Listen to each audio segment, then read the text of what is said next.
السلام عليكم ورحمة الله وبركاته. ازيكم عاملين ايه؟ يا رب تكونوا بخير. هنعمل النهاردة بقى سندوتشات اللي ما يتسموا دول. هنعمل سندوتش زنجر، بجد والله العظيم تحفة، وتتبيلة الفراخ ولا اروع. يعني بصي، احلى من انتي ما انتي بتاكليه من بره كمان. يعني انتي جربيه وانتي تحكمي بنفسك. يلا بينا نخش على المقادير.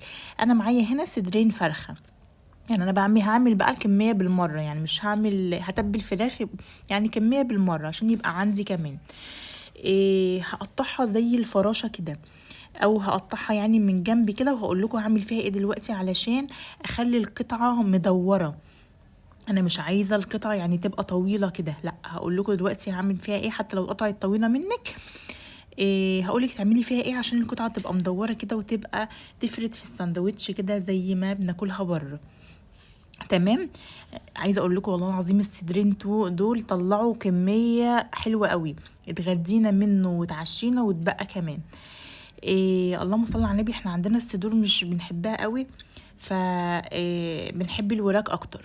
فانا بستغل بقى صدور الفراخ في الستريبس، في الزنجر، في الحاجات اللي زي دي. هجيب بقى كيستين كده من التلاجة. وهقول لكم ازاي ادور الحته. طبعا انا ما عنديش الشاكوش اللي هو او المدق بتاع البفتيك ده. فانا جبت ايدي الهون عارفينها، وبدات بقى اضغط على الحته كده بالراحه، مش قوي علشان ما تفرفتيهاش، اللي هو ان انا بدورها بس كده، بضغط عليها من فوق كده. طبعا حتى فرشه كيس التلاجة تحت وكيس التلاجة فوق قطعه الفراخ، لحد ما تحسيها انا بقيت زي الفراشه كده. اللي هو انت بتضغطي بتدوري الحته بس. لو وصلتي لهنا ما تنسيش تدعي لاهل فلسطين، ربنا ينصرهم وربنا يكون معاهم يا رب. وتصلي على الرسول، اللهم صل وسلم وبارك على سيدنا محمد. اللهم صل على النبي. ما شاء الله فرط معايا كميه كتيره والله. يعني مش السندوتش بنجيبه قد كده بالشيء الفلاني، واحنا عايزين نقطع الكلام ده على طول، مش الايام دي بس.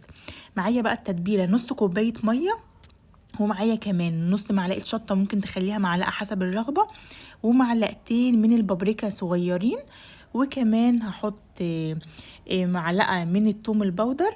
وبس كده، هي دي التتبيله. والملح بقى طبعا ملح حسب الرغبه بتاعتك، ممكن تحطي معلقه صغيره، معلقه ونص، حسب الرغبه بتاعتك.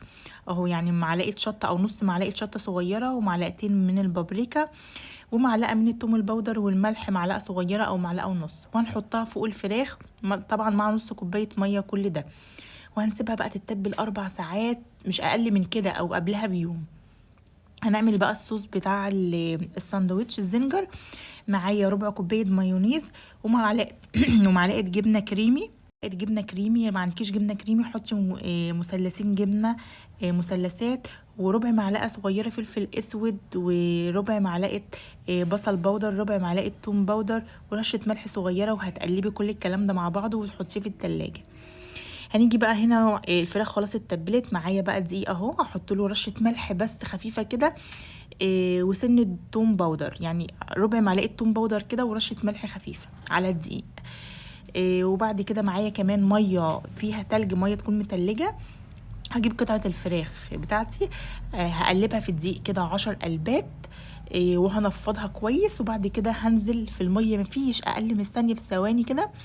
وبعد كده هنرجعها على الدقيق تاني، واقلبها برضو 10 قلبات، عشان تعملي الكفر اللي هو عليه فيه تعريج ده. طبعا الفيديو شارح نفسه لو انتوا مش فاهمين كلامي يعني.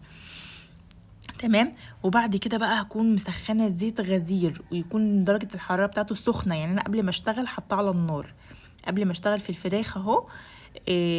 بتزيق وكده، بعمل لها الكفر، بروح جايه مولعه عليه على النار.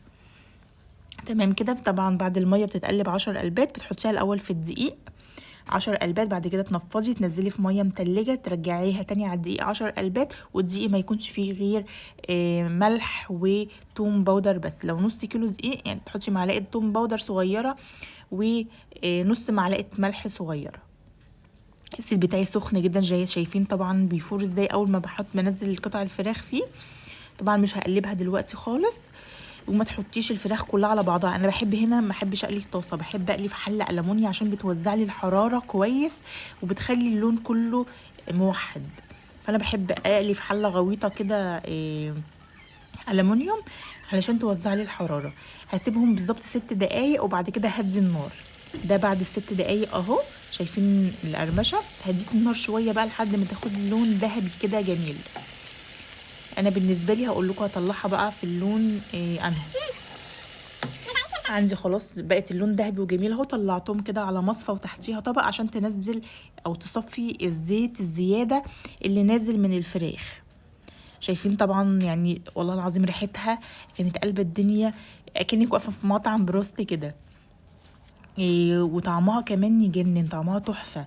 وطبعا عايزه اقول لكم انا عملت دول 4 بس، والباقي طبعا عيناه متبل. هاجي بقى في العيش، وعندي عيش كايزر اهو. هدهن بقى من الصوص اللي احنا عملناه. هنزل لكم مقاديره تاني في صندوق الوصف. واحط بقى شويه خس كده، الحشو براحتك بقى. واحط قطعه الفراخ، وكمان فوقيها قطعه جبنه شيدر. القطعه دي بتتباع بالقطعه كده، القطعه ب6 جنيه. وهرش شوية صوص شيدر لو عندك طبعا شريحة تركي مدخن او شريحة لانشون فراخ طبعا، او اي نوع لانشون تحطي. بس انا اكتفيت بكده يعني، ما حبيتش ازود التكاليف قوي يعني. كفاية عليه كده والله، وما كلفنيش برضو يعني. انت عملش 4 سندوتشات اهو. عايزه اقول لك وفي لسه كميه الفراخ لسه طبعا كتير. وطبعا انت ممكن انا ما عملت 4 بس عشان يبقى نعمل سخن بسخن كده. فانت شوفي انت بتجيبي السندوتش ده من بره بكام. وبس كده هتحطي بقى شويه صوص شيدر كده. صوص الشيدر ده تقريبا ب50 او ب55 تقريبا يعني. وشايفين طبعا